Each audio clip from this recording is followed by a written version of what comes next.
তবে দেখেছি তো কলকাতার ছেলে ছোকরাদের দলে দলে তার কাছে এসে ভিড় জমাচ্ছে একেবারে চরণামৃত পান করার জন্য, যেন সাগর মন্থনের অমৃত পেট ভরে ভরে নিয়ে যাচ্ছে ওখান থেকে।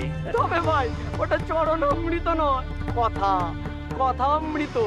তার কথাতে নাকি ওই বেদ বেদান্ত রামায়ণ মহাভারত পুরাণ একেবারে সব এক হয়ে আছে। এই থামো হে বাবু, নিজের নামটাও সই করতে পারে না একটা আনপড় অশিক্ষিত লোক, নিজের আখের গোছানোর জন্য গুরু সেজে বসেছে।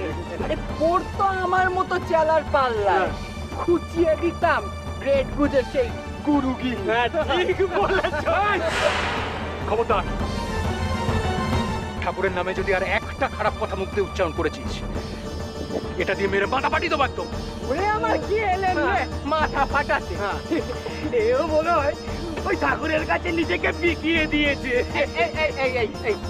তোর মাথা, তোর মাথা কি রে? হ্যাঁ, আমাদের মতো সস্তা নাকি? হ্যাঁ, তোর মতো আমাদের মাথা সস্তা? হ্যাঁ, যেখানে সেখানে বিকিয়ে দিয়ে বসে আছি। বস ওখানে চুপ করে, বস ওখানে চুপটি করে ঘাপটি মেরে। না হলে না তাহলে কি? হ্যাঁ, কি করবে? মাঝ গঙ্গায় ধাক্কা মেরে ফেলতে হবে, জলে ডুবিয়ে মারবো একদম। হ্যাঁ,